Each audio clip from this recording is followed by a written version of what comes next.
Some people recall the attempted coup on July 27, 1990, but few understand the reason behind it. At that time, the country was led by its first non-PNM government, the NER, which inherited a declining economy and had to make difficult decisions that were unpopular with many. Combined with discontent from the Jamaat al-Muslimeen over their treatment, this led to the violent attempted coup against the government. Reporter Candice Jackson takes us back.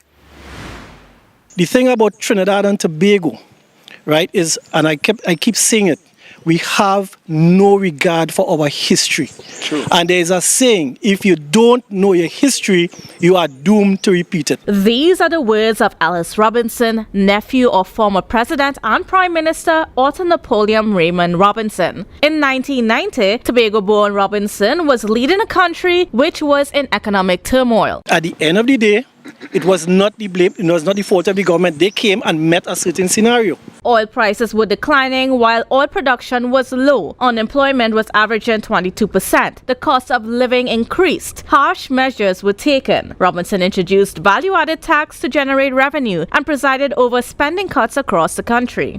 To this day, as far as I'm aware, and I stand to be corrected, they are the only government in power that took a cut in salary. So they shared the burden with the population. The many measures, together with the removal of COLA, cost of living adjustments, incensed the population and sparked nationwide protests. I think the reason they would have taken away COLA because they did not have enough money to pay all the public servants. So instead of sending home some, they took away the COLA so they could have, so everybody at least would have had something at the end of the day.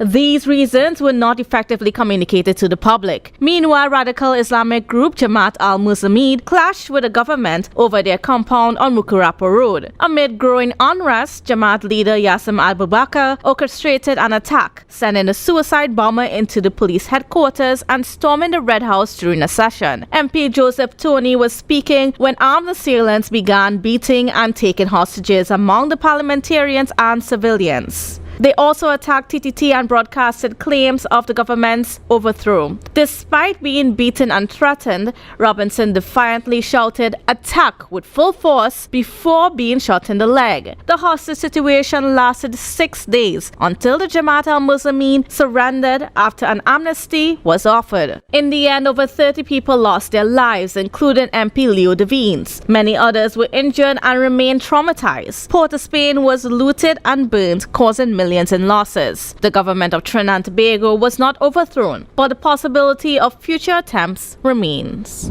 Candice Jackson, Tobago Updates, Television News.